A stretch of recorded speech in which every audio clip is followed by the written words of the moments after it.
पूरे मध्य पूर्व को नेतन्याहू की बहुत बड़ी धमकी, मध्य पूर्व का चेहरा बदल दूंगा।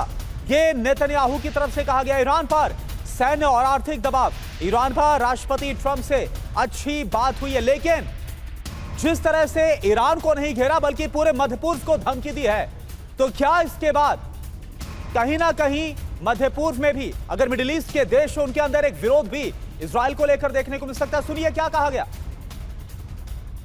तो आप देखिए, पूरे मध्य पूर्व का मैं चेहरा बदल कर रख दूंगा। आखिर मंशा क्या है नेतन्याहू की? बड़ा सवाल। क्या नए सिरे से युद्ध की तैयारी इजराइल कर रहा है? नेतन्याहू ने क्यों कहा मध्य पूर्व का चेहरा बदल दूंगा? देखिए, ईरान का तो जिक्र किया, लेकिन मध्य पूर्व का जिक्र करना, इसको लेकर सवाल है। वजह आप समझिए, इलाके में इजराइल को मजबूत बनाने की रणनीति। सीज फायर के बावजूद लेबनान पर हमले जारी हैं। ईरानी प्रॉक्सी हिजबुल्लाह हूती के खिलाफ एक्शन।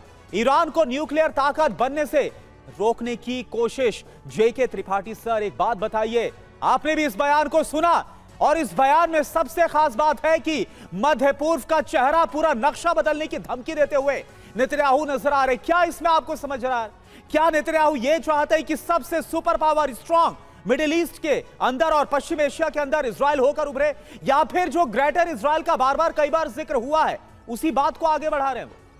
देखिए, इजराइल जिस दिन पैदा हुआ 1948 में, उसके बाद से इजराइल के खिलाफ मध्य पूर्व के जितने भी इस्लामिक देश थे वो खिलाफ हो गए, और इजराइल ने इसी अपने जीवन में 3 लड़ाइयाँ अच्छी खासी लड़ी और तीनों में विजय हासिल की। अब इजराइल के सामने एग्जिस्टेंशियल प्रॉब्लम है, क्वेश्चन है, सवाल यह है उसके अस्तित्व का कि अगर इजराइल इसमें हार जाता है या इजराइल दब जाता है, तो एक तो चीज़ कि जैसे अमेरिका की इज्जत को बट्टा लग रहा है, वैसे इजराइल की पावर को बट्टा लगेगा, और मध्य पूर्व के देश जो इजराइल के खिलाफ हैं वो जान जाएंगे कि इजराइल अभी कमज़ोर पड़ रहा है और उसके ऊपर हमला करने का वक्त है। दूसरी चीज़ ये है कि ये नेतन्याहू अपनी डोमेस्टिक कॉन्स्टिट्यूंसी के लिए भी कह रहे हैं, क्योंकि जेलेंस्की की तरह ही नेतन्याहू भी अपना कार्यकाल पूरा कर चुके हैं, इलेक्शन उन्होंने नहीं कराया है, और अगर अभी वो इलेक्शन में जाते हैं तो नेतन्याहू को भारी हार का सामना करना पड़ेगा।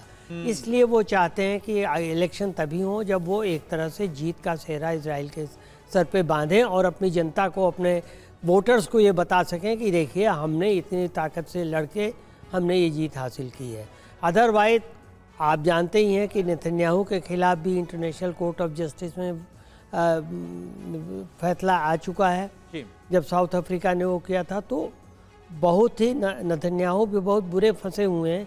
एक और उनके फार राइट वाले जो उनके पूर्ववर्ती प्रधानमंत्री, वो कह रहे हैं कि आपने इतने दिन तक हमला किया, कुछ नहीं कर पाए ईरान का। तो दूसरी ओर पब्लिक धीरे धीरे खिलाफ हो रही है कि आप इतना पैसा 17 अरब डॉलर अभी तक इजराइल अकेला खर्च कर चुका है अमेरिका के साथ या लेबनान हिजबुल्लाह के साथ युद्ध में। तो इजराइल के ऊपर भी इकोनॉमिक दबाव, इकोनॉमिक कंस्ट्रेंट पड़ रहे हैं। ठीक है, तो इसलिए बिल्कुल सर, ये प्रेशर तो है ही, और सबसे बड़ी बात ये है कि अभी भी नेतन्याहू को रास्ता जंग के द्वारा ही दिखाई दे रहा है, और यही वजह है कि सबसे ज्यादा अगर इस वॉर को कोई आगे बढ़ाना चाहेगा या चाहता है तो ऐसा लग रहा है कि वो नेतन्याहू ही है, वो इजराइल ही है। और इस बीच देखिए, ईरानी उपराष्ट्रपति इस्माइल सग्गाब इस्फहानी की अमेरिका को चेतावनी, तेल डिपो पर हमला किया तो करारा जवाब देंगे, ये कह रहे हैं सग्गाब। खाड़ी देशों में यूएस बेस को तबाह कर देंगे, इजराइल पर मिसाइल हमला करेंगे, ये सग्गाब की तरफ से चेतावनी दी गई।